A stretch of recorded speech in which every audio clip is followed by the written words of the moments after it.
وذكر فإن الذكرى تنفع المؤمنين। আল্লাহ সুবহানাহু ওয়া তাআলা সূরা ফুরকান, এই সূরা ফুরকানের 33 নম্বর আয়াতে রাসূলকে লক্ষ্য করে বলছেন, রাসূল, মক্কার কাফের আর বেঈমানেরা যখনই আপনার কাছে কোনো সমস্যা নিয়ে আসে, সে সমস্যার সমাধান আপনি অত্যন্ত সুন্দরভাবে যেন দিতে পারেন, ব্যাখ্যা সহকারে যেন মানুষকে বুঝিয়ে দিতে পারেন। এই জন্য আমি আল্লাহ রাব্বুল আলামিন আপনার উপরে কোরআনটা নাজিল করেছি, বলেন সুবহানাল্লাহ। তাহলে আমাদের এই কোরআনটা হলো কি বলেন, সকল সমস্যার সমাধান। এটা খেয়াল থাকবে সবার ইনশাআল্লাহ।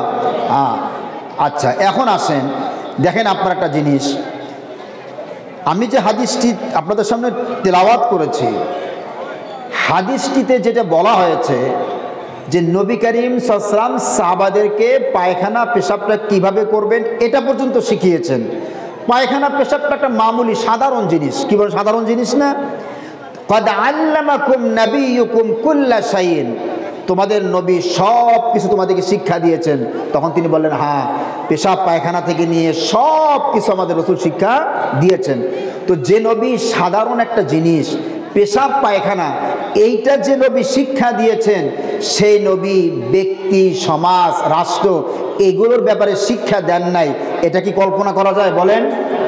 তো যে নবী পেশাব পায়খানা, দেখেন, পেশাব পায়খানা ঢুকতে হলে আমরা কি ডান পা দিয়ে ঢুকি না বাম পা দিয়ে ঢুকি? বাম পা দিয়ে ঢুকি। বের হওয়ার সময় ডান পা দিয়ে। ঢোকার সময় আমরা দোয়া পড়ি, আল্লাহুম্মা ইন্নী আউযু বিকা মিনাল খুবুসি ওয়াল খাবাইস। বের হওয়ার সময় গুফরানাকা আলহামদুলিল্লাহিল্লাযী আযহাবা আন্নিল আযা ওয়া আফানি। এই যে নিয়ম, এই যে রাসূল করিম সাল্লাল্লাহু আলাইহি ওয়াসাল্লাম আমাদের পদ্ধতি শিখালেন, সাধারণ জিনিস পেশাব পায়খানা মানুষ কিভাবে করবে, এইটা নবী করিম সাল্লাল্লাহু আলাইহি ওয়াসাল্লাম শিখিয়েছেন। সেই নবী 23 বছর নবুয়তের জিন্দেগিতে আমাদের ব্যক্তি, সমাজ আর রাষ্ট্র নিয়ে কিছুই বলেন নাই। এই চিন্তাটা কেবল করতে পারে যারা পাগল, তারা। কি বলে, ঠিক না? তাহলে এখন আমার আপনার নবী, বিশ্ব নবী নবী করিম সাল্লাল্লাহু আলাইহি ওয়াসাল্লাম, উনি সব কিছু বলে দিয়ে গেছেন, কোনটা কিভাবে করতে হবে, কোনটা করা যাবে, কোনটা করা যাবে না, সব কিছু করেছেন তিনি। কিসের ভিত্তিতে? কোরআনের ভিত্তিতে, বলেন সুবহানাল্লাহ। আল্লাহ রাব্বুল আলামিন সূরা নামের 38 নম্বর আয়াতে বলেন, মা ফাররাতনা ফিল কিতাবি মিন শাই। ও দুনিয়ার মানুষেরা, এই কোরআন তেমন একটা কোরআন, আমি কোরআনের মধ্যে মা ফাররাতনা ফিল কিতাবি মিন শাই, আমি কোরআনের মধ্যে কোনো জিনিস লিখতে বাদ দেই নাই, বলেন সুবহানাল্লাহ। এই কোরআনের মধ্যে মা ফাররাতনা ফিল কিতাবি মিন শাই, এই কোরআনের মধ্যে তোমাদের প্রয়োজনীয় যা তোমাদের দরকারি যা জিনিস, আমি আল্লাহ তাআলা এরকম একটা জিনিস আমি আল্লাহ রাব্বুল আলামিন বাদ দেই নাই। সব জিনিসগুলো আমি আল্লাহ রাব্বুল আলামিন কোরআনে একটা একটা করে বলে দিয়েছি, বলেন সুবহানাল্লাহ। আপনি কিভাবে নিজে চলবেন, কিভাবে সমাজ চলাবেন, কিভাবে রাষ্ট্র চলাবেন, প্রত্যেকটা জিনিস আল্লাহ রাব্বুল আলামিন কোরআনের মধ্যে বলে দিয়েছেন। এখন দেখেন, এই কোরআনটা, এই ভূমিকার কথাগুলো আপনারা আগে মাথায় রাখবেন, তাহলে আমার আলোচনা বুঝতে আপনাদের সুবিধা হবে। খুব খেয়াল করবেন। তাহলে আল্লাহ বলছেন যে আমি কোরআনের মধ্যে কোনো জিনিস লিখতে কি করি না, বাদ দেই নাই। তোমাদের প্রয়োজনীয় যা, তোমাদের দরকারি যা, সব জিনিস আমি আল্লাহ তাআলা কোরআনে বলে দিয়েছি, বলেন সুবহানাল্লাহ। আচ্ছা, কোরআনটা নাজিল হয়েছে কার উপরে বলেন তো? রাসূলুল্লাহ সাল্লাল্লাহু আলাইহি ওয়াসাল্লামের উপরে। আল্লাহ তাআলা দেখেন, রাসূলের উপরে কোরআনটা নাজিল করেছেন তিনি, করার পরে রাসূলকে বলে দিয়েছেন কোরআনের ব্যাখ্যা করবা তুমি, বলেন না সুবহানাল্লাহ। তাহলে কোরআনের ব্যাখ্যা কে করবেন বলেন? রাসূল। নাজিল করেছেন কে? আল্লাহ। কার উপরে নাজিল করেছেন? রাসূলের উপরে। তো ব্যাখ্যাটা কে করবেন? রাসূল করবেন। তাহলে রাসূলের ব্যাখ্যা ছাড়া এখন যদি কোনো নতুন করে কেউ কোনো ব্যাখ্যা করে, সেই ব্যাখ্যা মানা যাবে? আমাদের সমাজে অনেক লোকেরা আছে যারা নামাজ 5 ওয়াক্ত পড়ে না, 3 ওয়াক্ত পড়ে, আছে কিনা এরকম? আছে। হিজবুত তাহরীর একটা দল আছে বাংলাদেশে, না আপনারা শুনেছেন? আমাদের ওই ভাইরা, তারা নামাজ 3 ওয়াক্ত পড়ে। কয় ওয়াক্ত পড়ে বলেন? 3 ওয়াক্ত পড়ে। আবার দেখবেন যে ওরা হজও করে না, তাদের মধ্যে কেউ আছে যাকাত দেয় না। বিভিন্ন প্রকারের মানুষ আমাদের সমাজে আছে। যে বিষয়টা সেটা হচ্ছে যে এই যে কোরআন, এই কোরআনটা আল্লাহ তাআলা নবী করিম সাল্লাল্লাহু আলাইহি ওয়াসাল্লামের উপর নাজিল করেছেন। এর ব্যাখ্যার দায়িত্ব রাসূলকে আল্লাহ দিয়েছেন। তো রসুলের যে ব্যাখ্যা, সেই ব্যাখ্যায় আমাদেরকে মানতে হবে। রসুলের ব্যাখ্যা ছাড়া বাইরে কোনো ব্যাখ্যা আমাদের গ্রহণ করা যাবে না। আল্লাহ কোরআনে কি বলছে দেখেন, وأنزلنا إليك الذكر لتبين للناس ما نزل إليهم ولعلهم يتفكرون وأنزلنا إليك الذكر হে রাসূল, তোমার উপরে আমি এই কোরআনুল কারীম নাযিল করেছি, কোরআন তোমার উপরে আমি অবতীর্ণ করেছি, লিতুবাইয়িনা লিন্নাস, যাতে করে মানুষগুলোকে সুন্দর করে ব্যাখ্যা সহকারে যাতে করে মানুষগুলোকে বুঝাইতে পারো। বলেন সুবহানাল্লাহ। এই কোরআনের ব্যাখ্যা নবী করিম সাল্লাল্লাহু আলাইহি সাল্লাম তিনি করবেন, যে পদ্ধতি তিনি ব্যাখ্যা দিয়ে দেখিয়েছেন সেই পদ্ধতিতে আমাদেরকে ব্যাখ্যা করতে হবে। কি বলে ঠিক কিনা? এখন নবী করিম সাল্লাল্লাহু আলাইহি সাল্লামের যুগে রসুল যখন কোরআনের আলোচনা যখন শুরু করলেন তার লোকদের সামনে, এই কথাটা আমি সবসময় আমি এই মসজিদে বলি, প্রায় সময় আবার নতুন করে আপনাদের বলছি, আমি রসুলের সাথে কারো কোনো শত্রুতা ছিল না, জমি জামা নিয়ে কোনো শত্রুতা ছিল না, টাকা পয়সা নিয়ে কোনো শত্রুতা ছিল না। তিনি একজন বিশ্বস্ত ব্যক্তি ছিলেন, ভালো ব্যক্তি ছিলেন, তার চেয়ে ভালো মানুষ পৃথিবীতে অতীতেও ছিল না, আর কিয়ামতের আগে আর আসবে। সেই লোকটার সাথে কাফেররা সর্বপ্রথম বিবাদে জড়িয়ে গেল এই কোরআনটাকে নিয়ে। কি নিয়ে বলেন? এই কোরআনের দাওয়াত, এই কোরআনের ব্যাখ্যা যখন তিনি দিতে শুরু করলেন, আস্তে আস্তে তার শত্রু বাড়তে লাগলো। কি বলে ঠিক কিনা? এখন আপনি যদি রসুলের সেই ব্যাখ্যা অনুযায়ী যদি আপনি আলোচনা করেন, আপনার শত্রু বেড়ে যাবে। কি বলেন ঠিক না? আপনি রসুল যে পদ্ধতিতে কোরআনের আলোচনা করেছেন, আপনি যদি ওই পদ্ধতিতে কোরআনের আলোচনা করেন, যে রসুলের যুগে যেরকম রসুলের শত্রু হয়েছিল, আপনি ঠিক এই যুগেও যদি আপনি আলোচনা করেন, আপনার শত্রু তৈরি হয়ে যাবে। কোরআনের আলোচনা আপনি দেখবেন যখনই শুরু হবে, মানুষ নিজের মন থেকে কোরআনের আলোচনা শুনতে চায়, যে হুজুর আপনি আলোচনাটা এই আলোচনা করবেন, আলোচনাটা এই আলোচনা করবেন না। আল্লাহ তাআলা আলেমদের ঘাড়ে একটা দায়িত্ব দিয়েছেন। সে দায়িত্বটা কি জানেন? কারো কথা শুনবা না, আমি আল্লাহ যেভাবে বলতে বলেছি সেইভাবে তোমরা আলোচনা করবা। সুবহানাল্লাহ বলবেন না? আল্লাহ রাব্বুল আলামিন কোরআনুল কারীমে বলছেন, ফালাউলা নাফারা মিন কুল্লি ফিরকাতিন মিনহুম তাইফাতুল লিয়াতাফাক্কাহু ফিদ-দীন ওয়ালিয়ুনজিরু কওমাহুম ইযা রাজাউ ইলাইহিম লাআল্লাহুম ইয়াহযারুন। তোমাদের সমাজের মধ্যে ফালাউলা নাফারা মিন কুল্লি ফিরকাতিন মিনহুম তাইফা, সমাজের মধ্যে এমন একটি শ্রেণী, এমন একটি দল কেন তৈরি হলো না, যারা ইয়াতাফাক্কাহুনা ফিদ-দীন, যারা দ্বীনের অগাধ, যারা দ্বীনের পাণ্ডিত্য যারা অর্জন করবে, ইসলাম সম্পর্কে যারা বিশাল জ্ঞানের অধিকারী যারা হবে, আর ইলম শেখার পরে ইলম তাদের ঘাড়ে নেওয়ার পরে, ইলম সম্পর্কে অভিজ্ঞ হওয়ার পরে, পাণ্ডিত্য অর্জন করার পরে তাদের দায়িত্ব হলো কি? ওয়ালিয়ুনজিরু কওমাহুম, জাতিকে তারা সতর্ক করবে। বলেন সুবহানাল্লাহ। জাতিরে কি করবে বলেন? সতর্ক। আল্লাহ বলছেন আলেমদের দায়িত্ব হলো আলেমরা সমস্যাগুলো বুঝে সেই অনুযায়ী তারা ট্রিটমেন্ট দেবে, চিকিৎসা দিবে, জাতিকে তারা সতর্ক করবে, এই কাজটা করলে বিপদে পড়বা, এই কাজটা করলে এই বিপদ হবে, এই কাজটা করলে এই ঝামেলা হবে, এই কাজটা করলে আল্লাহ নারাজ হবে, এই কাজটা করলে জাহান্নামে যাওয়া লাগবে। এই কথাগুলো আলেমদেরকে আল্লাহ তাআলা বলার জন্য বলেছেন। বলেন সুবহানাল্লাহ। এখন আপনি তো কথা বলবেন সুবিধা মতো, হুজুর আপনি এই কথাটা কন, যেটা আপনার গায়ে লাগে সেটা আপনি বলতে মানা করবেন। কি বলেন ঠিক কিনা? হয়তো দেখা যাবে কেউ দুর্নীতি করে, হুজুর দুর্নীতির আলোচনাটা করেন না, এটা একটু বাদ রাখেন, কারণ এটা করলে তার গায়ে লাগবে। কি বলেন ঠিক কিনা? বিদেশে টাকা পাচার করেছে এগুলো বললে হয়তো মনটা খারাপ হবে, কারণ সে সাথে জড়িত। কি বলেন ঠিক কিনা? তাহলে নিজে যে অপরাধী, যে দোষে, সেই দোষগুলো সেইটা কিন্তু সে আলোচনা শুনতে চায় না, সে চায় নিজের মন মতো করা। বলছেন না, আমার কোরআনের আলোচনা কারো মনের দিকে তাকিয়ে করা যাবে না, আমি আল্লাহ তাআলা যেভাবে কোরআনের আলোচনা করতে বলেছি তোমরা সেইভাবে আলোচনা করবো। বলেন সুবহানাল্লাহ। তাহলে এখন আপনারা যদি মন খারাপও করেন, আমার সেদিকে দেখা যাবে, আমাকে আলোচনা করতে হবে কার দিকে তাকিয়ে? আল্লাহ যেভাবে বলেছে আমাকে সেইভাবে আলোচনা করতে হবে। কি বলেন ঠিক আছে কি না? এখন যদি মন খারাপ করেন, আর এমন একটা বিষয় কোরআনে আলোচনা শুনে মন খারাপ করলে মাপ চাওয়ারও কিছু নেই। কি বলে ঠিক কিনা? আর গুণ হবে আমার, এই যে আমি মাপ আমি চাইতে পারবো না। যদি আমি ব্যক্তিগত কোনো কিছু বলি আপনাদেরকে, তাহলে মাফ করবেন, কিন্তু কোরআনের আলোচনা শুনতে গিয়ে কেউ যদি মন খারাপ করেন, আমার মাপ চাওয়ার কোনো সুযোগ নেই। পরিষ্কার তো কথাগুলো? আচ্ছা, সামনে চলেন। নবী করিম সাল্লাল্লাহু আলাইহি সাল্লাম যে কোরআনের কি ব্যাখ্যা করেছে আমি আপনাদের বলেছি। আমরা একটা পরিষ্কার একটা ধারণা নেই এই কোরআনটা আসলে কি জিনিস। এই যে কোরআনটা আমাদের সামনে, এই যে এত বড়, দেখেন এখানে কয়টা পৃষ্ঠা আছে আপনারা একটু লক্ষ্য করেন। প্রায় 611টা পৃষ্ঠা কোরআনে আছে। এখানে এই 611টা পৃষ্ঠার মধ্যে আল্লাহ শুধু নামাজের কথা বলেছেন। কি বলেন? নামাজের কথা যদি বলতেন আল্লাহ পাক, মনে করেন নামাজের কথা আছে কোরআন শরীফে, নামাজের কথা গেলে 2টা পৃষ্ঠায় শেষ, 1টা পৃষ্ঠায় শেষ, তোমরা নামাজ পড়ো 2 লাইনে শেষ। জাকাতের কথা 1 লাইনে শেষ, জাকাত দাও। হজ করো 1 লাইনে শেষ। কিন্তু এই কোরআনটা এত বড়, এইটা দেখতেছেন আমার সামনে 610 পৃষ্ঠা। আর এর ব্যাখ্যাটা কি জানেন? আল্লাহ সূরা লোকমানের 27 নম্বর আয়াত আল্লাহ বলছেন, কোরআনটা দেখতেছেন এতটুকু 610 পৃষ্ঠায়, যে একটা বই মতো একটা। আল্লাহ বলছেন এই কোরআনটার ব্যাখ্যা আমি যেমন নবীকে দিয়েছি দায়িত্ব, তিনি যে ব্যাখ্যা করেছেন সে ব্যাখ্যাটা কি তোমরা জানো?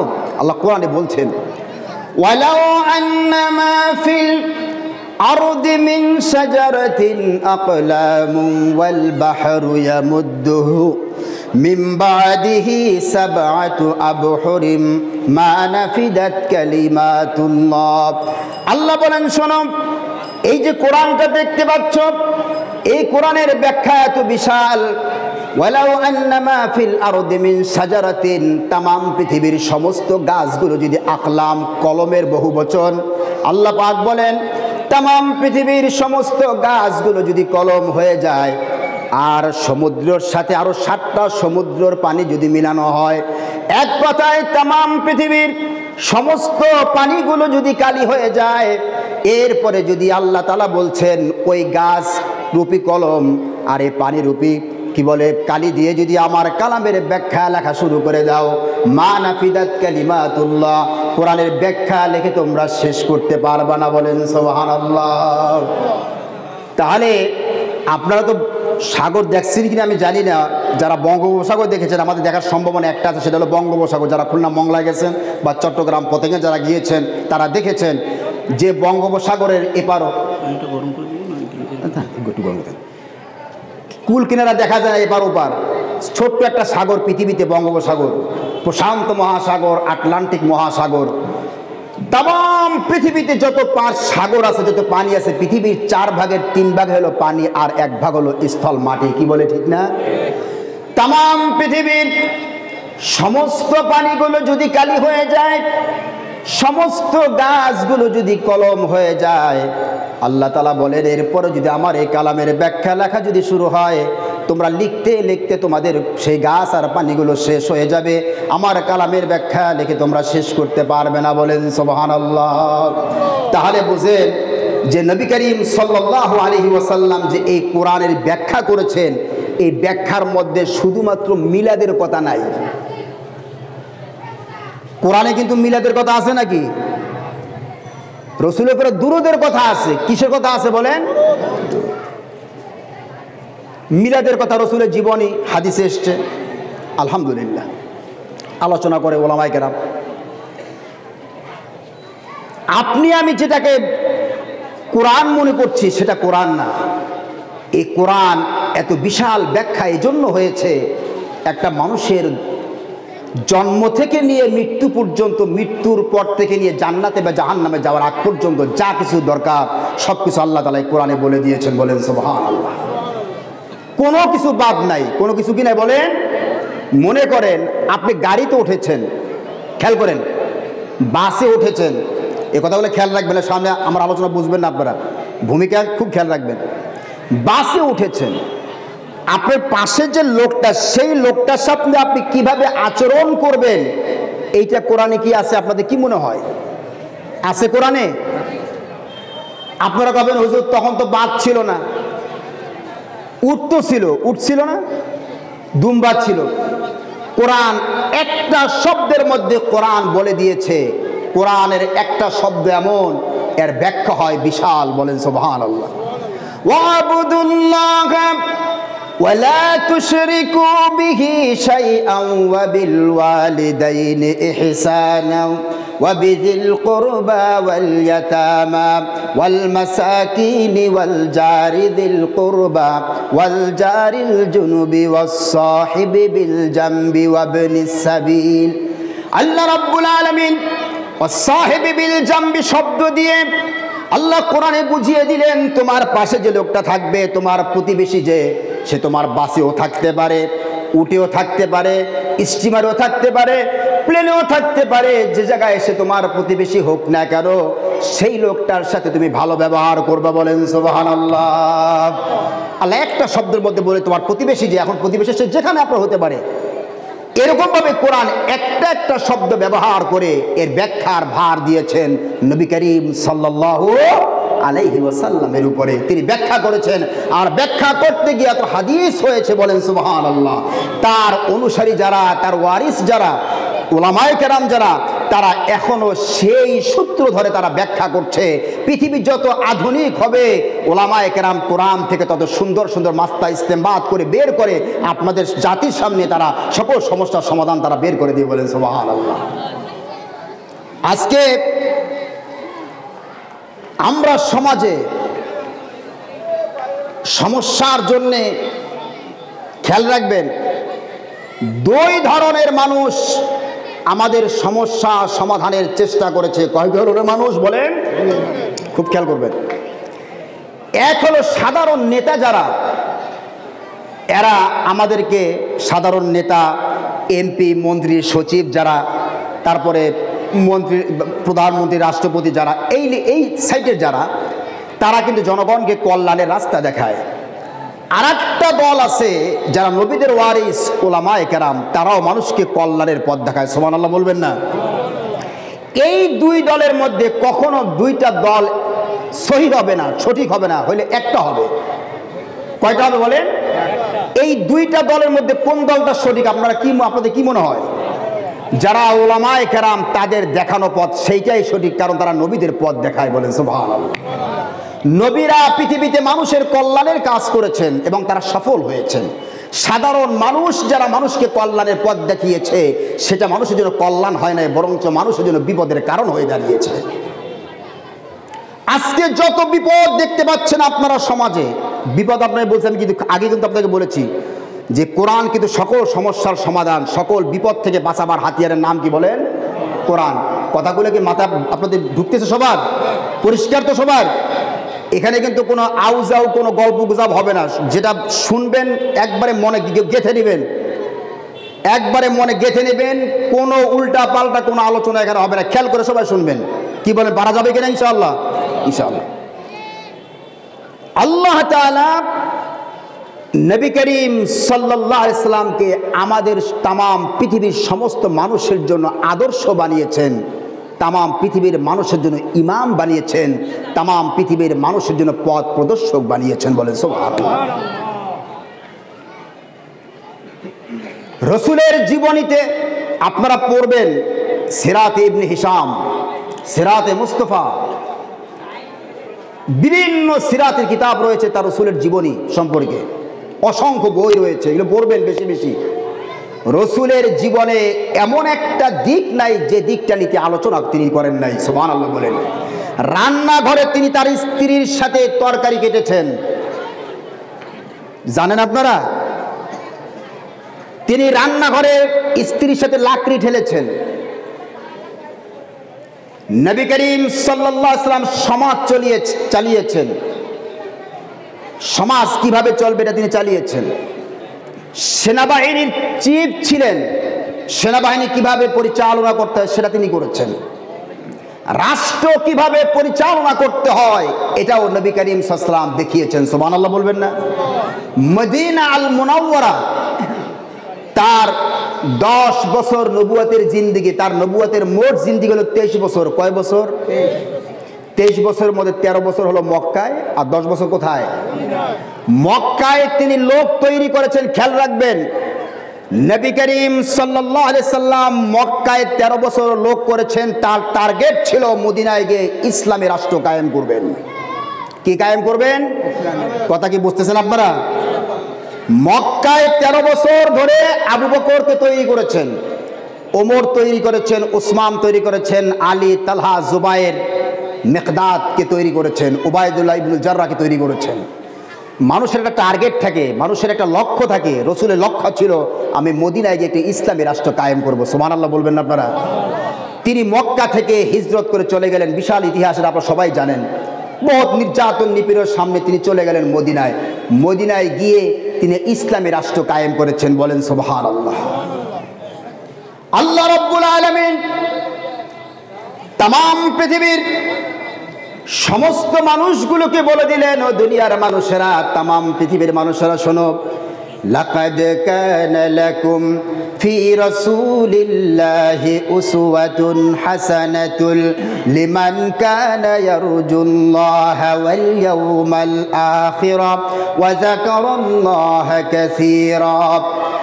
সূরা আহজাবের 21 নম্বর আয়াতে আল্লাহ তাআলা বলেন, ও দুনিয়ার মানুষেরা, লাকাদ কানা লাকুম, তোমাদের জন্য আমি আল্লাহ রাব্বুল আলামিন রাসূলকে আদর্শ বানিয়েছি। বলেন সুবহানাল্লাহ। নামাজ পড়বা, সামনে রাসূল থাকবে, তিনি যেভাবে নামাজ পড়েছেন সেইভাবে নামাজ পড়বা। যাকাত দিবা, সামনে রাসূলকে রাখবা, রাসূল যেভাবে যাকাত দিয়েছেন সেইভাবে যাকাত দিবা। ব্যবসা করবা, ব্যবসা করা সওয়াব না গুনাহ? আল্লাহ রাব্বুল আলামিন তাম পৃথিবীর মানুষগুলোকে বুঝিয়ে দিলেন, ব্যবসা করবা, সেই ব্যবসা করতে গিয়ে রসুলকে সামনে রাখবা, কারণ তিনি নিজেও ব্যবসায়ী ছিলেন। কি বলেন, ঠিক কিনা? চাকরি করবা, রসুলকে সামনে রাখবা, চাকরিটা কেমনে করবা সেটা রসুলের দিকে তাকাবা। ক্ষেত খামারে যাবে, ক্ষেত খামারে গিয়ে কিভাবে কাজ করবে সেখানে রসুলকে সামনে রাখবা, রসুল তোমার সামনে থাকবে। সব জায়গায় রসুল থাকবে, কিন্তু রাষ্ট্র চালাতে গিয়ে রসুল সামনে থাকবে না। কি বলেন, কি বলেন? সব জায়গায় রাখবেন রসুলকে, কিন্তু রাষ্ট্র চালাইতে গিয়ে রসুলকে সামনে রাখার দরকার নাই। সব জায়গায় রসুলকে রাখেন, নামাজ পড়তে গিয়ে খুঁজেন কোনটা সুন্নত, ব্যবসা করতে গিয়ে খুঁজেন কোনটা সুন্নত, যাকাত দিতে গিয়ে খুঁজেন কোনটা সুন্নত, কিন্তু মুসলমান রাষ্ট্র চালাইতে গিয়ে খোঁজে না যে রসুলের সুন্নত কোনটা। এই খোঁজে না বলে আজকে আমাদের রাষ্ট্রের এই অবস্থা। কেউ টাকা নিয়ে পালায়, কত টাকা যে পাচার করেছে, 1,700 কোটি টাকা না, 700 কোটি ডলার বাংলাদেশ থেকে বাইরে পাচার হয়েছে, সোনার মানুষেরা পাচার করেছে। একটু খারাপ লাগতেছে এখন। কি বলেন? তো হুজুর কোন দিকে ঢুকলেন আবার? তোমরা ভালো হয়েছিলেন আমার ভাইরা। বাংলাদেশে সংস্কার শুরু হয়েছে। কেউ সংবিধান সংস্কার করতেছে, কেউ আদালত সংস্কার করতেছে, কেউ রাজনীতি সংস্কার করতেছে। সবগুলো জিরো, কোনো 5 পয়সার কোনো লাভ হবে না।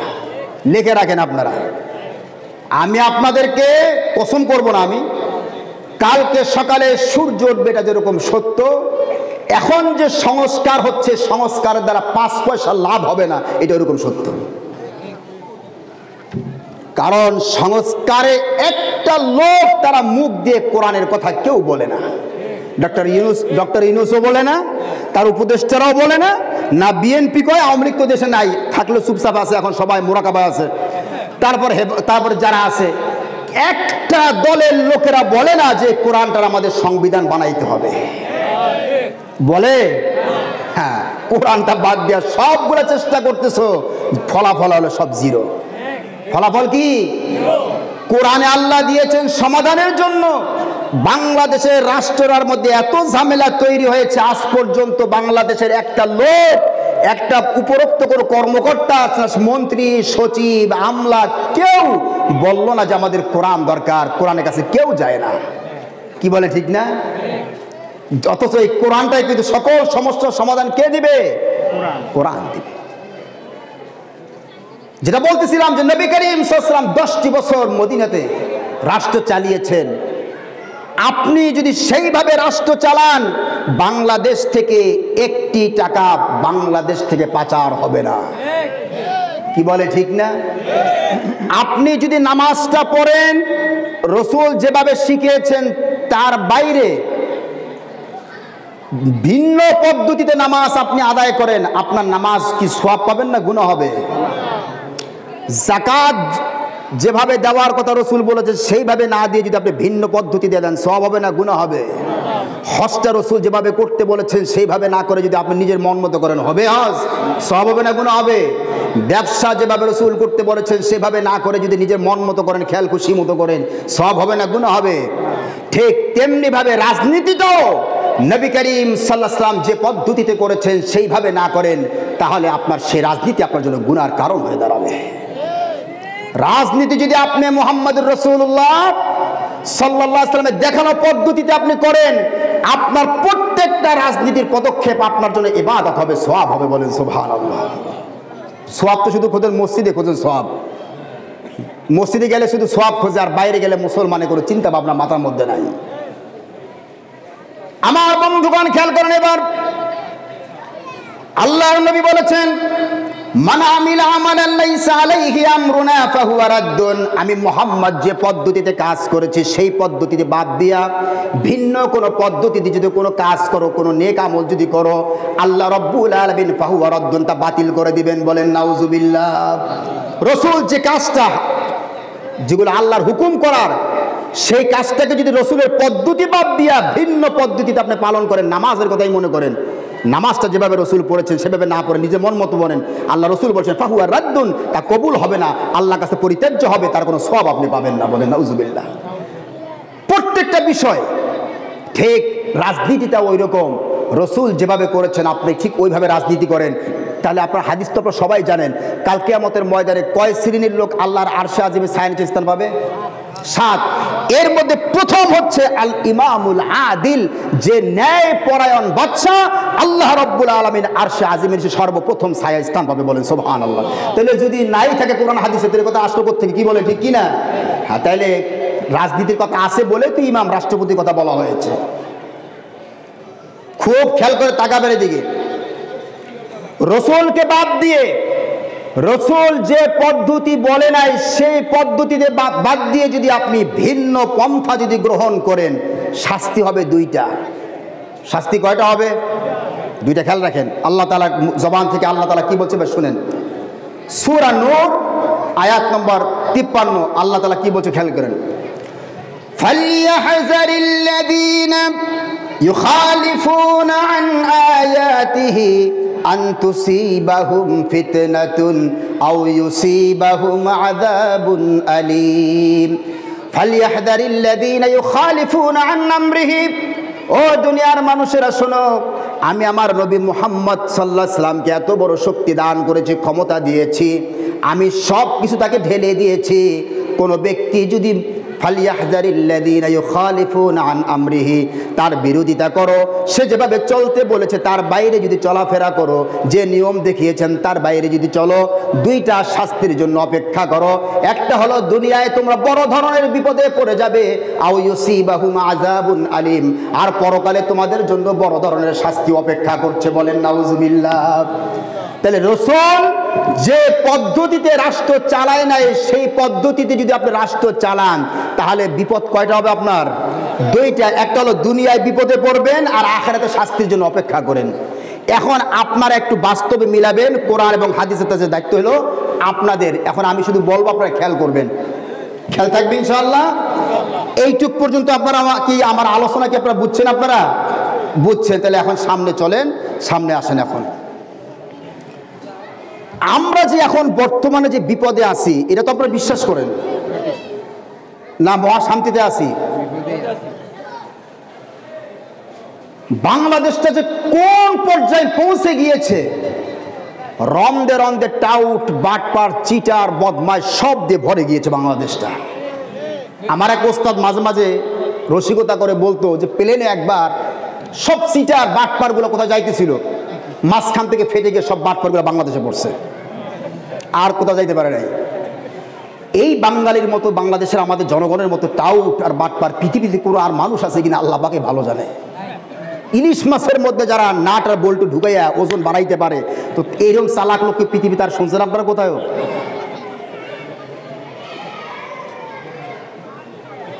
একজন স্কুল, আমাদের গ্রামে দেখবেন কিছু স্কুল আছে, দেখবেন ছাত্র নাই, ভাড়া করে ছাত্র নেই। আপনারা জানেন কিনা আমি জানি না। মাদারীপুরে একটা হাসপাতাল, আমি সেদিন পেপারে পড়েছি, মানব জমিনে, হাসপাতালে কোনো রুগী নেই, টাকা দিয়ে রুগী রাখে হাসপাতালে। কি সোনার বাংলাদেশ! গ্রামের এরকম একটা স্কুলে ইন্সপেক্টর পরিদর্শক, খেয়াল করেন, স্কুল পরিদর্শনে গেছে, গ্রামের স্কুল গিয়ে সরাসরি 8ম শ্রেণী থেকে ঢুকছে। কোন শ্রেণীতে ঢুকছে? ক্লাস 8। ঢোকার পরে গিয়ে দেখে একটা মাত্র ছাত্র। কয়টা ছাত্র? খেয়াল করেন, একটা ছাত্র। তো উনি গিয়ে তাকে, ছেলেটাকে জিজ্ঞেস করছে, আচ্ছা তুমি বলো তো বাংলাদেশের রাষ্ট্রপতিকে? ছেলেটা বলে যে বাংলাদেশের রাষ্ট্রপতি হলো শেখ হাসিনা। আসলে উনি কি বাংলাদেশের রাষ্ট্রপতি ছিলেন না প্রধানমন্ত্রী ছিলেন? প্রধানমন্ত্রী। রাষ্ট্রপতি হচ্ছে শাহাবুদ্দিন সাহেব। পরিদর্শক একটু রাগ হয়ে বলছে, আমি তোমার জিজ্ঞেস করছি রাষ্ট্রপতিকে, প্রধানমন্ত্রীকে তা জিজ্ঞেস করে। তখন সে বলছে খালেদা জিয়া। রাগ তখন তার আরো বাড়ছে। তুমি এইটে উঠলা কিভাবে? তুমি এইটে উঠছো তুমি? হ্যাঁ, কিভাবে এইটে উঠলা? তুমি দেশের প্রধানমন্ত্রী, প্রেসিডেন্টের নাম তুমি জানো না? এইটে উঠছো কিভাবে? তোমার নাম আমি খাতা থেকে কেটে দেবো, যাও। সামনে টেবিলে কিন্তু স্যার বসা। এখন ছাত্র কইতেছে, আপনি আমার নাম খাতা থেকে কাটবেন কিভাবে? খাতা তোমার নামই নেই। তার মানে আমি এই ক্লাসের ছাত্র না, ওই যে বাইরে গরু দেখতেছেন, আমি গরু চড়াইতে আসছি, স্যার আমারে কইছে ক্লাসে কোনো ছাত্র নাই, তোর 10 টাকা দেবো, তুই এসে ক্লাসে বসে থাক। কথাই বুঝলেন? আসল না নকল? নকল। পরিদর্শক একটু সামনে এগিয়ে গেছে, গিয়ে মাস্টারকে জিজ্ঞেস করছে, মাস্টার সাহেব, শিক্ষা নিয়ে আর ব্যবসা করার জায়গা পান না, না কি করছেন আপনি? একটা ছেলে ধরে এনে 10 টাকা দিয়ে আপনি বসাইছেন এখানে, আর ব্যবসা করার আর কোথাও জায়গা পান নাই। আমি তো আপনার নামে বিচার দেবো এখন, কি বলে, প্রধান শিক্ষকের কাছে। বলে আমার নামে বিচার দেওয়ার লাভ নাই, আমি ক্লাসের শিক্ষক না। বলে কি আপনি? বলে আমি ওই যে আমার পাশে একটা মুদি দোকান দেখেন, আমি ওই মুদি দোকান করি, আমি ওখানে। আমার প্রধান শিক্ষক বলছে তুই এসে আজকে একটু বসে এখানে, আজকে পরিদর্শক আসবে, তুই ক্লাসটা চালা। আসল না নকল? পরিদর্শক গেছে হেড স্যারের কাছে, রাগ খুব হেড স্যারের সাথে। হেড স্যার বলে কি আপনি স্কুলের প্রধান শিক্ষক? বলে হ্যাঁ। বলে কেন, সমস্যা? বলে হ্যাঁ সমস্যা আছে। আপনি যত সব নকল আর নকল শিক্ষক আর ছাত্র দিয়ে স্কুল ভরপুর করেছেন, আমি আপনাকে বরখাস্ত করব, আপনার স্কুলের লাইসেন্স বাতিল করব। দেখেন এগুলো করে লাভ নাই, আমি স্কুলের প্রধান শিক্ষক না। স্কুলের প্রধান শিক্ষক কে? বলে আমার মামা হলো স্কুলের প্রধান শিক্ষক। উনি প্রধান শিক্ষকের এই চাকরির সাথে সাথে আবার জমির দালালিও করে। উনি পাশের গ্রামে আজকে একটা জমি বিক্রি হবে, বড় লেনদেন আছে। উনি আমার কাছে, তুই থাক, তুই একটু স্কুলটা দেখ, আমি যাই, আর একটা লোক আসবে বাইরের থেকে, তারা আসলে 1000 টাকার বান্ডিলটা তার হাতে ধরাই দিস। তাই বলে তখন ওই ইন্সপেক্টর, ওই পরিদর্শক, সে বলছে যাক এবার তোমাদের ভাগ্যটা ভালো। আসলে আমি কিন্তু আসলে পরিদর্শক না, আসলে পরিদর্শক হলো আমার মামা। আমার মামা সে পরিদর্শক, সাথে সাথে আবার ঠিকাদারি ব্যবসা করে। তার সিটি কর্পোরেশন আজকে একটা টেন্ডার আছে, সেটা আনতে গেছে, আমার কাছে তুই একটু পরিদর্শন করিস, তুই দেখাশোনা করিস। তাহলে আপনারা এখন একটা চিন্তা করেন, ছাত্র নকল, শিক্ষক নকল, প্রধান শিক্ষক নকল, পরিদর্শক নকল। পরিদর্শকের আগে যেটা আছে, যেটা দায়িত্ব নিয়ে আসছে, খোঁজ নিয়ে দেখা যাবে সেইটাও নকল, খুঁজতে খুঁজতে দেখা যাবে সবগুলোই ঝামেলা আর ঝামেলা। কি বলে ঠিক কিনা? আমাদের বাংলাদেশের অবস্থা হয়েছে তাই, একবার নিচ থেকে উপর পর্যন্ত সব জায়গায় ভেজাল আর ভেজাল, মিথ্যার ধোকার প্রতারণার সর্বনাশ করেছি আমরা। সব জায়গায়, প্রত্যেকটা জায়গায় সর্বনাশ করেছি। মিথ্যা, ধোকা, প্রতারণা, টাউট, বাটপার, অযোগ্য সমস্ত অথর্ব লোক দিয়ে গোটা দেশটাকে আমরা ছেয়ে ফেলেছি। আমার বন্ধুগণ, আমি আপনাদেরকে আজকে একটা জিনিস, নতুন একটা জিনিস হয়তো আপনারা অনেকে পড়েছেন, কিন্তু আপনাদের কাছে নতুন মনে হবে। যারা ইউনিভার্সিটি বা যারা কলেজে যারা পড়েছে তারা জানেন, যারা পড়েন নাই তারা জানবেন না। কিন্তু এখন শুনে আমি সংক্ষিপ্ত আকারে আপনাদেরকে বোঝাবার চেষ্টা করব, সহজ ভাষায়, খুব খেয়াল করেন। আপনারা আমরা মনে করেন একটা গাড়ি বাস ঢাকা কোচ কাউন্টার থেকে নাবিল গাড়ি যায় ঢাকাতে। নাবিল গাড়িটা খুব সুন্দর আধুনিক যত কিছু দেওয়া সম্ভব সব কিছু আছে নাবিল গাড়িটার মধ্যে। মনে করেন এসি আছে, তারপরে আপ্যায়নের সুন্দর ব্যবস্থা আছে, সব কিছু আছে, সিটগুলা খুব সুন্দর, সব ঠিক আছে, কিন্তু ড্রাইভারটা ভালো না, ড্রাইভারটা নেশাগ্রস্ত।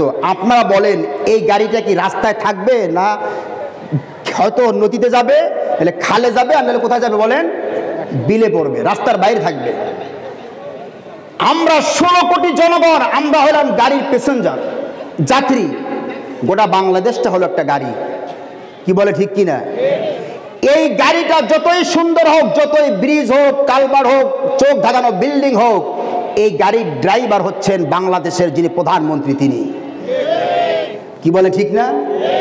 গাড়ি বাংলাদেশে যত সুন্দর হোক, পদ্মা ব্রিজ হয়েছে, রাস্তাঘাট সব উন্নয়ন হয়েছে, কিন্তু গাড়ির ড্রাইভার যদি নেশাগ্রস্ত হয়, যেরকম গাড়িটা রাস্তায় থাকে না, খালে বা বিলে যায়, আর সেই প্যাসেঞ্জারগুলো হয়তো কেউ যাবে কবরে, কেউ যাবে শ্মশানে। একটি দেশ যতই সুন্দর হোক, চোখ ধাঁধানো যত সুন্দর জিনিস হোক না কেন, সেই দেশের প্রধানমন্ত্রী আর মন্ত্রী আর সচিবরা যদি ভালো না হয়, সেই দেশটা ভালো থাকতে পারে না কখনো। কথা কি বুঝতেছেন আমার? এই আদর্শবান প্রধানমন্ত্রী আর রাষ্ট্রপতি তৈরি করতে আমার রসুলের 10টা বছর না 13টা বছর লেগেছে। রসুল তৈরি করেছেন আবু বকরকে, রসুল তৈরি করেছেন ওমরকে, রসুল তৈরি করেছেন ওসমানকে, রসুল তৈরি করেছেন আলীকে। সুবহানাল্লাহ বলবেন না? ড্রাইভার গুলো ভালো ছিল, যার কারণে দেশটাও খুব সুন্দর চলতো। সুবহানাল্লাহ বলবেন না? আর আমাদের বর্তমানে যে অবস্থা হয়েছে, আমাদের দেশগুলা দেখতে সুন্দর দেশটা, কিন্তু দেশের যারা ড্রাইভার তারা সবগুলা নেশাগ্রস্ত। আমি বলবো না যে মদ খায়, কথা আমি বলবো না। নেশা আপনারা তো বুঝেন, মদের নেশা আছে না মানুষের। নেশার বাংলা অর্থ হলো ঝোঁক, কোনো একটা জিনিসের দিকে ঝোঁক। বর্তমানে পৃথিবীতে মুসলিম শাসকরা সবগুলা নেশাগ্রস্ত। এগুলো সবগুলা পশ্চিমা ইহুদি খ্রিস্টান আর হিন্দুদের প্রতি এদের মহব্বত, আমার রসুলের প্রতি এদের কোনো মহব্বত নাই। এরা সব নেশাগ্রস্ত, রসুলকে আদর্শ হিসাবে বাদ দিয়েছে, রসুলের কথাটা মানতে রাজি না, রাষ্ট্র এবং সমাজে রসুলকে বাদ দিয়েছে। কেউ হিন্দুর অনুসরণ করে, কেউ তো অনুসরণ করে খ্রিস্টানদের। কি বলে ঠিক কিনা? খ্রিস্টানদের আদর্শ আর হিন্দুদের আদর্শ বাংলাদেশে কেউ কায়েম করার চেষ্টা করেছে, যার কারণে তাদের আদর্শের কারণে এই বাংলাদেশটা আজকে জাহান্নামে পরিণত হয়েছে। আজকে যদি রসুলকে আদর্শ হিসেবে মানতাম, রসুল যে পদ্ধতিতে কোরআন দিয়ে শাসন করেছে, দেশ রাষ্ট্র শাসন করেছে, সেইভাবে যদি বাংলাদেশটা শাসন হতো, বাংলাদেশ আপনারা কল্পনাও করতে পারতেন না এই বাংলাদেশটা কতটা জান্নাতি একটা পরিবেশ হতো বাংলাদেশটা। কিন্তু আমাদের দেশে যারা রাজনীতিবিদ, যারা, আমি আপনাদেরকে বলেছি, এরা কোনোদিন সত্য কথা বলে না, সব সময় মিথ্যা কথা বলে। কি বলে ঠিক কিনা? 10টা লোক রাজনীতিবিদ প্লেনে যাইতেছে, অ্যাক্সিডেন্ট হয়েছে, 10টার মধ্যে 8টা মারা গেছে আর 2টা জীবিত আছে। কয়টা মারা গেছে? 8টা মারা গেছে আর 2টা কি আছে বলেন? জীবিত আছে। প্লেনটা পড়ার পরে দেখে যে 8 জন মরা আর 2 জন জীবিত। যারা উদ্ধার করতে গেছে তাদেরকে বলতেছে কাতরিয়ে, ওই 2 জন ভাই আমাদেরকে বাঁচান। বাঁচায় নাই, ওই 2টার ওই 8টার সাথে একসাথে দাফন করতেছে, মাটিতে ঢুকাই দিছে। তো পাশে একজন জিজ্ঞাসা করতেছে, এই তোরা যারা উদ্ধার করলি এর মধ্যে সবগুলোকে মরছিল? বলে হ্যাঁ সবগুলো মরছে। তো 2টা লোক কাতরা কাতরা কইতেছিল যে আমরা জীবিত আছি। তারপরে মাটি দিলি কেন? রাজনীতিবিদদের কথা বিশ্বাস করি না, এই জন্য মাটি দিয়ে দিছি।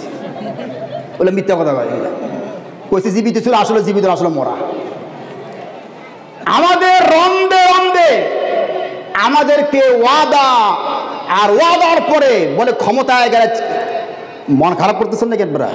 যেহেতু আমার রাজনীতি করে, আমরা এটা কওয়াই লাগবে। আমি সামনে হাদিসে আসতেছি আপনার সামনে। ওরা ওয়াদার পরে ওয়াদা করেছে, ক্ষমতায় গেলে বড় তোমাদেরকে গরুর চাক্কার মতো বড় বড় জিলাপি খাওয়াবো। কি বলে ঠিক কিনা? 10 টাকা কেজি চাল খাবি, তো অনেক প্রচারণা তারা করেছে, কোনো একটা ওয়াদা তারা ঠিক রাখতে পারে নাই। কি বলে ঠিক না? শুধু মিথ্যা কথা বলেছে। আপনি আসেন, আমার সামনে একটা বই দেখতে পাচ্ছেন, যে বইটা দেখেন, প্রমাণ খেয়াল রাখেন এরকম। এই বইটা আমাদের বাংলাদেশে ডিগ্রিতে পড়ানো হয়। এটা হলো রাষ্ট্রবিজ্ঞানের বই। কি বই বলেন? আপনারা আশ্চর্য হবেন শুনলে। আমি মাঝে মাঝে আমার মসজিদে বলি, তো অনেক মসজিদে আশ্চর্য হয়। এই বইটা হলো শয়তানের লেখা বই। আর এটা হলো আমার আল্লাহর। এই দুইটার মধ্যে পার্থক্যটা কি, এইটা আজকে আপনাদেরকে আমার বুঝাবো, এই জন্য বসছি আজকে এখানে। এই বইটার মধ্যে একটা চ্যাপ্টার আছে, একটা অধ্যায় আছে রাষ্ট্রবিজ্ঞানের। সেই চ্যাপ্টার লেখা, স্পষ্ট লেখা আছে, রাষ্ট্রপ্রধান, খেয়াল করেন, রাষ্ট্রপ্রধান যদি হবেন, একটু তাকান আমার দিকে, সে রাষ্ট্রপ্রধান, সে কোনো দয়া মায়া ভালোবাসা, খেয়াল করেন, দয়া মায়া ভালোবাসা দিয়ে রাষ্ট্র পরিচালনা করবে না, সে রাষ্ট্র পরিচালনা করবে নিষ্ঠুরতার সাথে। নাউজুবিল্লাহ বলবেন না? এই বইতে, এই যে আমার কাছে দেখবেন বা যারা পড়ে তারা দেখবেন, 1 নম্বর পয়েন্ট খেয়াল রাখবেন, ভালোবাসা দয়া মহব্বত দিয়া দেশের জনগণ চালানো যাবে না, জনগণের উপরে নিষ্ঠুরতা চালাতে হবে, জুলুম অত্যাচার চালাতে হবে, বইতে স্পষ্ট লেখা আছে। আপনারা বাংলাদেশ 55 বছর হয়েছে বাংলাদেশ স্বাধীন হয়েছে, এরশাদের সময় একটু কম হয়েছে, প্রত্যেকটা সময় জনগণের উপরে জুলুম এবং অত্যাচার হয়েছে। আবার ভুল বুঝছেন, আমি তো জাতীয় পার্টি করি না, তো চাপা থাকবে না আবার, কিন্তু জাতীয় পার্টি করি না, এমনি বললাম আমাদের বাস্তব যাতাই। জুলুম অত্যাচার তারা এইখান থেকে শিখেছে। এই বইতে শেখানো আছে যে জনগণের উপরে তোমরা নিষ্ঠুরতার মাধ্যমে স্টিম রোলার চালিয়ে তোমরা জনগণকে ভয় ভীতির মধ্যে রেখে রাষ্ট্র পরিচালনা করবে। এইটা হলো আমাদের বইয়ের কথা। আখেরি জামানার পয়গম্বর নবী মুহাম্মদুর রাসূলুল্লাহ সাল্লাল্লাহু আলাইহি ওয়াসাল্লাম তিনি কি বলেছেন, এখন তার হাদিস থেকে শুনেন। নবী করিম সাল্লাল্লাহু আলাইহি ওয়াসাল্লাম বলেছেন, ক্বালা রাসূলুল্লাহ সাল্লাল্লাহু আলাইহি ওয়াসাল্লাম, খিয়ারুকুম আইম্মাতুকুম আল্লাযীনা ইউহিব্বুনাহুম ওয়া ইউহিব্বুনাকুম ওয়া ইউসাল্লুন ওয়া তুসাল্লুনা আলাইহিম ওয়া ইউসাল্লুনা আলাইকুম ওয়া শিরারু আইম্মাতিকুম আল্লাযী তাবগাদুনাহুম ওয়া ইয়াবগাদুনাকুম ওয়া তালআনুনাহুম ওয়া ইয়ালআনুনাকুম। হাদিস। নবী করিম সাল্লাল্লাহু আলাইহি ওয়াসাল্লাম বলেছেন, তোমাদের ভালো খলিফা শাসক তারা, রাসূল পরিচয় দিয়েছেন, যাদেরকে তোমরা ভালোবাসো এবং তারা তোমাদেরকে ভালোবাসে। সুবহানাল্লাহ বলবেন না? তোমাদের ভালো শাসক তারা, যে যাদেরকে তোমরা ভালোবাসো আর তারা তোমাদেরকে।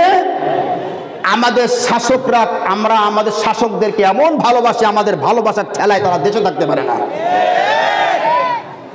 কি বলে, ঠিক কি না? আমাদের ভালোবাসায় ঠেকালে কিন্তু দেশে থাকতে। রাসূল বলেছেন, তোমাদের ভালো শাসক তারা যাদের জন্য তোমরা দোয়া করো এবং তারা তোমাদের জন্য দোয়া করে। আমাদের এমন অবস্থা শাসক যাদের জন্য আমরা সারাদিন শুধু বদদোয়াই করি। কি বলে, ঠিক কিনা? যে মরে না কেন? ওয়াশিরারু আইম্মাতিকুম আল্লাযী তাবগাদুনাহু ওয়া তাবগাদুনাকুম। তোমাদের মধ্যে খারাপ শাসক রাষ্ট্রপ্রধান হলো তারা যাদের উপরে তোমরা লানত করো, যাদের উপরে তোমরা বদদোয়া করো, ওরা হলো, এবং তারাও তোমাদের বদদোয়া করে, এরা হলো তোমাদের খারাপ শাসক। বলে নাউজুবিল্লাহ। এটা এখন আমাদের শাসকরা, এদের জন্য আমরা দোয়া করি না বদদোয়া করি? কি বলেন, কি করি? আমরা বদদোয়া করি। কি কারণে বদদোয়া করি? এই শাসকেরা আমাদের উপরে জুলুম করেছে, অত্যাচার করেছে, যার কারণে আমরা আমাদের শাসকদের বিরুদ্ধে আমরা বদদোয়া করি। কি বলে, ঠিক কিনা? আমার নবী বিশ্বনবী রাসূলুল্লাহ সাল্লাল্লাহু আলাইহি ওয়াসাল্লাম তিনি কি বলেছেন?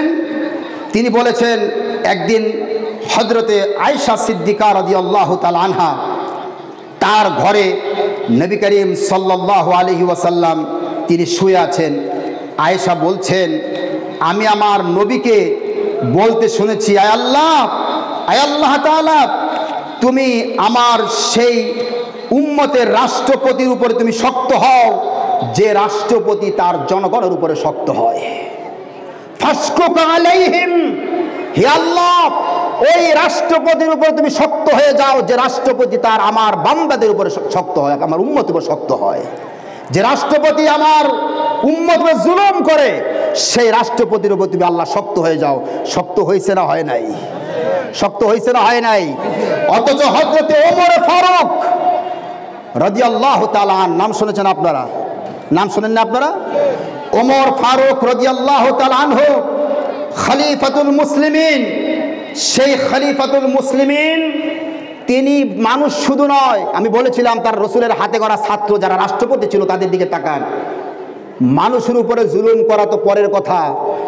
হযরত ওমর বলেছেন, আমি মদিনায় এখান থেকে 1000 কিলোমিটার দূরে ফুরাত নদী, সেখানে যদি একটা ছাগল যদি মারা যায়, কাল কিয়ামতের ময়দানে সেই ছাগলের জন্য আমার ভয় হয় যে আমার আল্লাহর কাছে আমার হিসাব দিতে হবে। সুবহানাল্লাহ বলবেন না? তিনি একটা পশুর ব্যাপারে চিন্তা করেছেন, জনগণের ব্যাপারে তার কি চিন্তা ছিল লক্ষ্য করেন। তাদেরকে যে জনগণ ভালোবাসতো, শাসকদেরকে কেন ভালোবাসতো? কি টাইম শেষ? জনগণ ওমর তাকানের দিকে, ওমর রাদিয়াল্লাহু তাআলা আনহু তিনি একদিন দেখতে পাচ্ছেন যে কোথাও একটু আলো জ্বলতেছে, পাহাড়ের পাদদেশে, পাহাড়ের পাশে আলো জ্বলতেছে। চলে গেলেন তার খাদেমকে সাথে নিয়ে, কেউ বলেছেন আব্বাস, কেউ বলেছেন আসলাম রাদিয়াল্লাহু তাআলা, সাথে নিয়ে চলে গেলেন। তিনি মনে করেছেন কোনো কাফেলা যাচ্ছে, রাত হয়ে গেছে, অবস্থান করতেছে। গিয়ে দেখলেন যে না, একজন মহিলা 4-5টা বাচ্চা নিয়ে সেখানে একটা ডেকসির মধ্যে পানি গরম করতেছে, আর বাচ্চাগুলা কান্না করতেছে। ওমর গিয়ে থামলেন সেখানে। ওমর রাত্রে ঘুরতেন, গিয়ে দেখলেন একটা মহিলা আর বাচ্চাগুলাকে সান্ত্বনা দেওয়ার জন্য সে ডেকসির মধ্যে পানি গরম করছে, বাচ্চাগুলা কান্না করতেছে। গিয়ে বললেন, মা কি করতেছেন আপনি এখানে? বলে, আমি আমার এই বাচ্চাগুলোকে খাবার দেব, সেই খাবারের ব্যবস্থা ঘরে নাই, কোনো ব্যবস্থা সারাদিন হয় নাই, ক্ষুধার তাড়না বাচ্চাগুলা কান্নাকাটি করতেছে, আমি এই জন্য ডেকসির মধ্যে পানি গরম করে তাদেরকে বুঝ দিচ্ছি, অথচ ডেকসির মধ্যে পানি ছাড়া কিচ্ছু নাই। মহিলা বলছে যে আমি কাল কিয়ামতের ময়দানে, সে তার ওমরকে চেনে না, সে বলছে কাল কিয়ামতের ময়দানে আমার মধ্যে আর ওমরের মধ্যে ফায়সালা হবে, কারণ ওমর আমার কোনো খেয়াল রাখে নাই। ওমরের চোখ দিয়ে পানি পড়া শুরু হয়েছে। খাদেমকে বলছে, খাদেম আমার সাথে চলো। নিজে গিয়ে ওবাইদুল্লাহ ইবনুল জাররাহ, যিনি অর্থমন্ত্রী ছিলেন, তারে বলছে আমার রাষ্ট্রীয় কোষাগারটা খোলো। রাষ্ট্রীয় কোষাগারটা খুলে চর্বি, খেজুর, আটা একসাথে করে একটা বস্তা বেঁধেছে। বাঁধার পরে সেই বস্তাটা খাদেম আসলামকে বলছে, এই বস্তাটা আমার ঘাড়ে দাও। সুবহানাল্লাহ বলবেন না? রাষ্ট্রপতি, দেশের প্রধানমন্ত্রী, যিনি 28 লক্ষ বর্গ মাইল শাসন করেছেন। ভালো করে শোনেন আমার মুসলমানেরা, বাংলাদেশে সাহাবায়ে কেরামদের মতো আদর্শবান মানুষ না হওয়া পর্যন্ত, ইসলামী রাষ্ট্র কায়েম না হওয়া পর্যন্ত দেশ থেকে দুর্নীতি বন্ধ হবে না। খামোখাই চিল্লাইতেছেন আপনার, অযথাই যে এইটা হইলে ভালো হবে, কোনো লাভ নাই। আদর্শবান মানুষ তৈরি না হওয়া পর্যন্ত রাষ্ট্রের কোনো শান্তি হবে না। কি বলে ঠিক কিনা? ওমর যখন কোমরে নিতে চাইলেন, খাদেম বলছে, রাষ্ট্রপতি বস্তাটা আপনি আমার ঘাড়ে দেন, আপনি রাষ্ট্রপতি, আপনি বলেন না। ওমর কি বলেছে জানেন?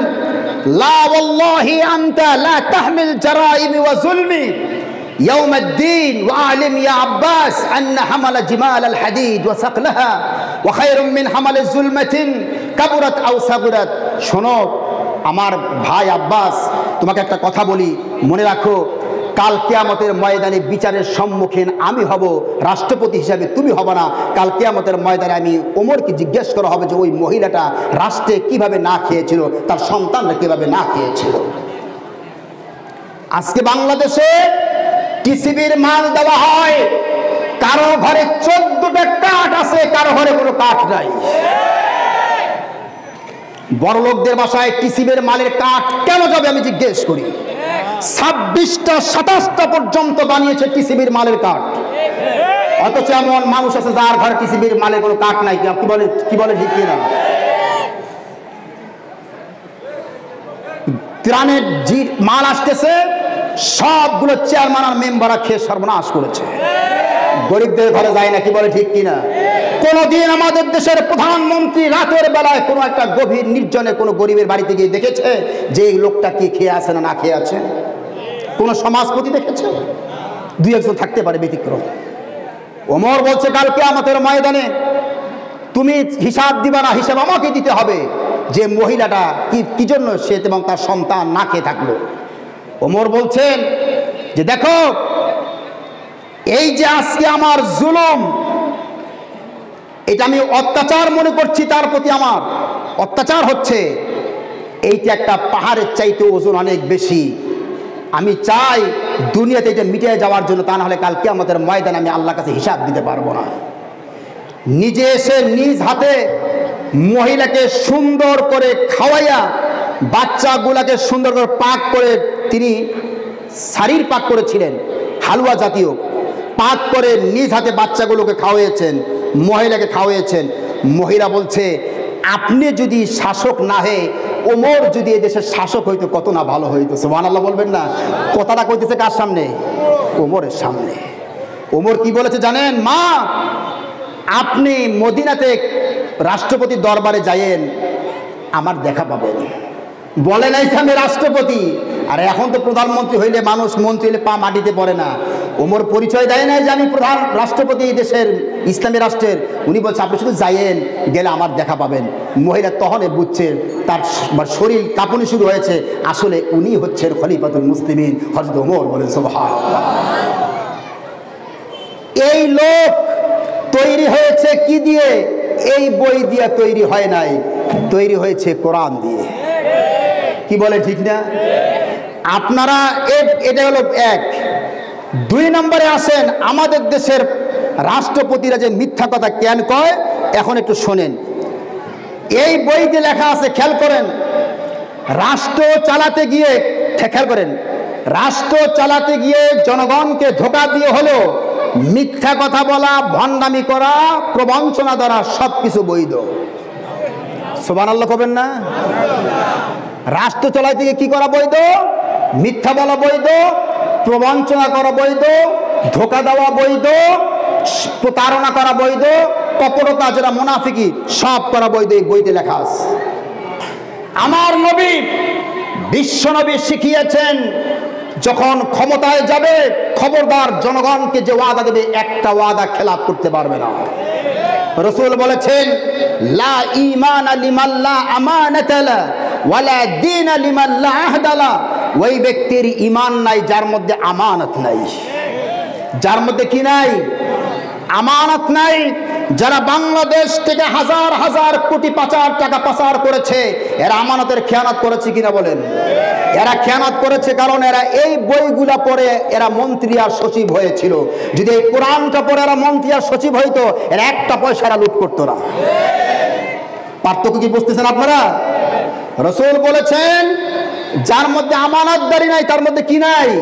ঈমান নাই। যে ঈমানদার সে কোনদিন রাষ্ট্রের টাকা সে মারতে পারে। ওয়ালা দীনা লিমান লা আহদা লা। যে ব্যক্তি ওয়াদা দিয়ে ওয়াদা ভঙ্গ করে তার কোনো দিন নাই, ধর্ম নাই। যে ব্যক্তি ধর্ম মানে সে কোনোদিন মানুষকে ওয়াদা দিয়ে ওয়াদা ভঙ্গ করতে পারে না। কি বলে ঠিক কিনা? আমাদের সামনে আমাদের দেশের যারা নেতা খেতা, যারা এরা ওয়াদা দেওয়ার পরে ভঙ্গ কেন করে? এদের মধ্যে ইসলাম নাই, ঈমান নাই, রাসূল নাই। কি বলে ঠিক কিনা? রাসূলের কথা শুনেন তাহলে। রাসূল রাষ্ট্রপতি মদিনার। কোথাকার রাষ্ট্রপতি? আমার বন্ধুগণ, আপনাকে রাগ হচ্ছেন নাকি আপনারা?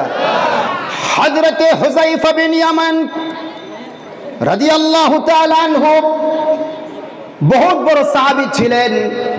আমার বন্ধুগণ, তাফসীরের কিতাবের মধ্যে এসেছে, হুযায়ফা রাদিয়াল্লাহু তাআলা আনহু তার পিতা ইয়ামানকে নিয়ে ইসলাম গ্রহণ করার পরে তিনি মদিনার দিকে যাচ্ছেন রাসূলের সাথে দেখা করার জন্য। বের হয়েছেন এমন সময় আবু জাহেল রাসূলের বিরুদ্ধে লড়াই করার জন্য মক্কা থেকে বের হয়েছে। পথির মধ্যে আবু জাহেলের সাথে হযরতে হুযায়ফা রাদিয়াল্লাহু তাআলা আনহুর দেখা। হুযায়ফাকে জিজ্ঞেস করছে আবু জাহেল, হুযায়ফা তুমি আর তোমার আব্বা দুইজন কোথায় যাচ্ছ? বলে মদিনায় যাইতেছি। আবু জাহেল বলছে, মদিনায় যাচ্ছ তার মানে হলো মুহাম্মাদের সাথে যোগ দিয়ে আমাদের বিরুদ্ধে লড়াই করবে, এই জন্য মদিনায় যাচ্ছ? বলে না, শুধুমাত্র মুহাম্মাদুর রাসূলুল্লাহ সাল্লাল্লাহু আলাইহি ওয়াসাল্লামের সাথে দেখা করার জন্য যাচ্ছি। আবু জাহেল মাথার উপরে তলোয়ার ধরেছে। বলে সত্য? বলে সত্য। বলে আমাদের বিরুদ্ধে তলোয়ার ধরবো না, তলোয়ার ধরবো না, শুধুমাত্র রাসূলুল্লাহ সাল্লাল্লাহু আলাইহি ওয়াসাল্লামের সাথে দেখা করবো, এই জন্য যাচ্ছি। আবু জাহেল ছেড়ে দিয়েছে, যাও। হযরত হুযায়ফা চলে গেলেন। ওই দিক দিয়ে রাসূল মদিনা থেকে বের হয়ে পড়েছেন আবু জাহেলের বিরুদ্ধে লড়াই করার জন্যে। রাসূলের সাথে রাস্তায় গিয়ে হযরত হুযায়ফার দেখা। হুযায়ফা রাদিয়াল্লাহু তাআলা আনহু রসুল করিম সাল্লাল্লাহু আলাইহি ওয়াসাল্লামের কাছে গিয়ে বললেন, রসুল আপনি কোথায় যাচ্ছেন? বলে আমি আবু জাহেলের বিরুদ্ধে লড়াই করার জন্য যাচ্ছি বদরের প্রান্তরে। হযরতে হুযায়ফা তিনি চিন্তা করলেন, রসুল যে যুদ্ধের নেতৃত্ব দিবেন এত বড় দামি যুদ্ধ তার হইতে পারে না, আর বদরের যুদ্ধ হলো সবচেয়ে শ্রেষ্ঠ যুদ্ধ ইসলাম ধর্মে। বলেন সুবহানাল্লাহ। আল্লাহ কোরআনে বলেছেন ইয়াউমাল ফুরকান ইয়াউমাল তাকাল জামান, সত্য আর মিথ্যা পার্থক্য করার দিন হলো বদরের দিন। বলেন সুবহানাল্লাহ। বদরের সাহাবীদের এত সম্মান, তাদের সকল সাহাবীদেরকে আল্লাহ পাক মাফ করে দিয়েছেন। বলেন সুবহানাল্লাহ। বদরের সাহাবীদেরকে দোহাই দিয়ে যদি আল্লাহর কাছে দোয়া করা হয় আল্লাহ পাক সেই দোয়া কবুল করবেন। বলেন সুবহানাল্লাহ। হুযায়ফা বদরের যুদ্ধে যাওয়ার জন্য রসুলের কাছে আবেদন জানালেন, রসুল আমি বদরের যুদ্ধে যাব, আপনি আমাকে বলেন। এই কথা বলার পরে হুযায়ফার সাথে আবু জাহেলের যে কথাবার্তা হয়েছে এটাও বলেছেন তিনি। আবু জাহেল আমার মাথার উপরে তলোয়ার রেখে সে আমার কাছে ওয়াদা নিয়েছে আমি যুদ্ধে যাব না, কিন্তু রসুল আমার মনটা চায় আপনি ইসলামের প্রথম লড়াই, এই লড়াইতে আমি আপনার সাথে যোগ দেব, আমার মনটা বলো টানতেছে যাওয়ার জন্য, আমার মন চায়। আমার রসুল দেখেন কি বলেছেন, রাষ্ট্রপতি একজন, ওয়াদা কতটা গুরুত্ব তিনি দিয়েছেন রাষ্ট্রপতি। তিনি হুযায়ফাকে বলেছেন, হুযায়ফা তোমারে আমি লড়াইতে যাওয়ার পারমিশন দেব না, কারণ হলো তুমি আসার সময় আবু জাহেলের সাথে ওয়াদা দিয়ে এসছো যে আমার সাথে তুমি লড়াইতে যাবা না। বলেন সুবহানাল্লাহ। আমি তোমারে লড়াইতে নিতে পারবো না, তুমি আবু জাহেলকে ওয়াদা দিয়েছো যাবা না, এই ওয়াদা রক্ষা করো, কারণ আমার আল্লাহ শিখিয়েছেন ওয়াউফু বিল আহদি ইন্নাল আহদা কানা মাসউলা, যে ওয়াদা তোমরা করো সে ওয়াদাটা তোমরা পূরণ করবা। বলেন সুবহানাল্লাহ। আমার রসুল কি চিন্তা করেছেন যে আবু জাহেল কাফের, তার সাথে ওয়াদা করছে তাতে কি যায় আসে? চিন্তা করছেন? চিন্তা করেন নাই। ওয়াদা দিয়েছি আমি মুহাম্মদ পৃথিবীতে ওয়াদা শিখানোর জন্য এসেছি, পৃথিবীতে ওয়াদা ভঙ্গ করার জন্য আসি নাই। বলেন সুবহানাল্লাহ। রসুল এই জিনিস শিখিয়েছেন সাহাবায়ে কেরামদেরকে। আমার রসুল রাষ্ট্রপতি হয়ে তিনি বিশ্ববাসীকে দেখিয়েছেন, ও দুনিয়ার মানুষেরা আমি রাষ্ট্রপতি, আমি জনগণকে ওয়াদা দিয়ে যেরকম ভঙ্গ করি না, তোমরা মুসলমান রাষ্ট্রপতি যারা হবা তারা কোনোদিন জনগণের সাথে ওয়াদা দিয়ে তোমরা প্রতারণা করবা না। কি বলে ঠিক কিনা? এইরকম লোক যদি বাংলাদেশে হয়, বাংলাদেশে রমজানের আগে, প্রত্যেকটা রমজানের আগে বলা হয় জিনিসপত্রের দাম কমবে, বাণিজ্য মন্ত্রীরা বলেছে। কি বলে ঠিক কিনা? যেদিনই বলেছে তার পরের দিনে দাম বাড়ছে। এই যে ওয়াদাগুলো খেলাপ করেছে, ওয়াদা খেলাপ করা মুমিনের লক্ষণ না মুনাফিকের লক্ষণ? কিসের লক্ষণ? এবার আসেন, দুইটা গেল। 3 নম্বরে এই বইতে লিখেছে, খেয়াল করেন, আমাদেরকে ধর্ম থেকে, ও আমার তরুণ যুবকেরা, আমার তরুণ যুবকেরা শোনো, ভালো করে শোনো, কান পেতে শোনো। আমি আজকে একটা কথা বলতে বাধ্য হচ্ছি, বাংলাদেশের ইউনিভার্সিটি এবং কলেজে যে বইগুলো পড়ানো হয় রাষ্ট্রবিজ্ঞানের নামে, এইগুলো যদি কেউ পড়ে কোনো মুসলমানের সন্তান মুসলমান থাকবে না, সে নাস্তিক এবং কাফের হয়ে যাবে। ধর্ম থেকে সরাবার জন্যে এই বইগুলোতে কি লিখেছে দেখেন। সে লিখেছে এই বইতে যে ধর্ম হচ্ছে শোষণ করার হাতিয়ার, শোষণের হাতিয়ারের নাম। ধর্ম হচ্ছে জুলুম, অত্যাচার করার নাম। নাউজুবিল্লাহ বলবেন না? আমাদের ইসলাম ধর্ম আমাদেরকে কখনো কি জুলুম অত্যাচার শিখিয়েছে? শিখিয়েছে ইসলাম ধর্ম? ইসলাম ধর্ম শিখিয়েছে কোনো জুলুম অত্যাচার চলবে না। আমার আপনার নবী, বিশ্ব নবী পৃথিবীতে আসার আগে 27 বছর বয়সে তিনি একটা সংগঠন করেছিলেন। সেই সংগঠনটার নাম কি? হিলফুল। 27 বছর বয়সে এই সংগঠন করে তিনি গোটা পৃথিবীর মানুষকে বুঝিয়ে দিয়েছেন আমি মুহাম্মদের আগমন ঘটেছে পৃথিবী থেকে জুলুমকে উৎখাত করার জন্যে। সুবহানাল্লাহ বলবেন না? রসুল তিনি তার দুধমা হালিমাতুস সাদিয়া, রসুলের আর একটা দুধ ভাই ছিল, তার নাম ছিল আব্দুল্লাহ। 2 ভাই একসাথে হালিমার বুকের স্তনে দুধ পান করতেন। রসুল কোনদিন, আব্দুল্লাহ সব সময় ডাইন স্তনটা পান করতেন। রসুল জীবনে কোনোদিন ওই ডাইন স্তনের মধ্যে মুখ লাগান নাই, বাম স্তনে সবসময় দুধ পান করেছেন। সুবহানাল্লাহ বলেন। ওইখান থেকে তিনি ইনসাফ শিখিয়েছেন গোটা বিশ্ববাসীকে যে ডান স্তনটা আমার জন্য নয়, আমার দুধ ভাই আব্দুল্লাহর জন্য, যিনি হালিমার আসল সন্তান আর আমি তার পালক সন্তান। রসুল ওইখান থেকে পৃথিবীর মানুষকে রসুল ইনসাফ শিখিয়েছেন। বলেন সুবহানাল্লাহ। হিলফুল ফুজুল মক্কা থেকে তাকানোর দিকে, মক্কার একটা গ্রাম থেকে গরিব একটা লোক কিছু কাঁচা তরকারি নিয়ে মক্কা শহরে এসছে। আসার পরে আস ইবনে ওয়াইল, নাম কি বলেন? আস ইবনে ওয়াইল।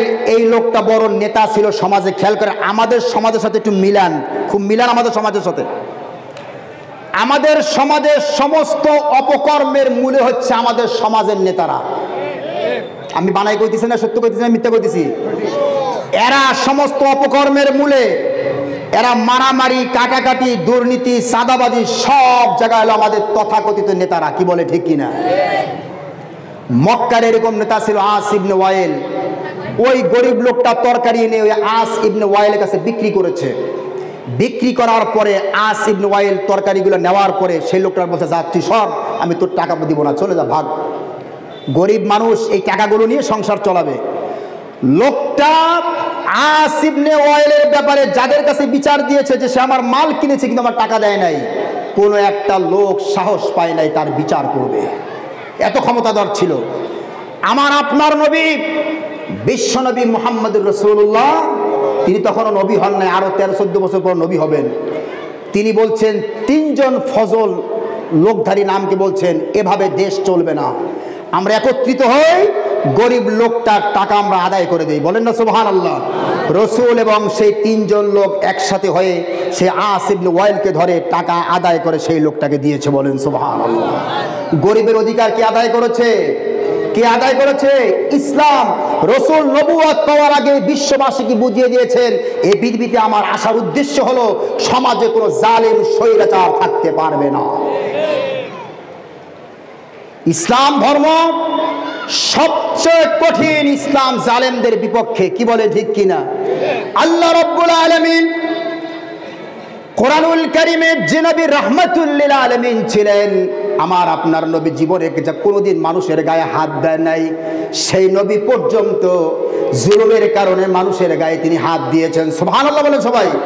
আল্লাহ রাব্বুল আলামিন কোরআনে বলছেন, وما لكم لا تقاتلون في سبيل الله والمستضعفين من الرجال والنساء والولدان الذين يقولون ربنا أخرجنا من هذه القرية الظالم أهلها।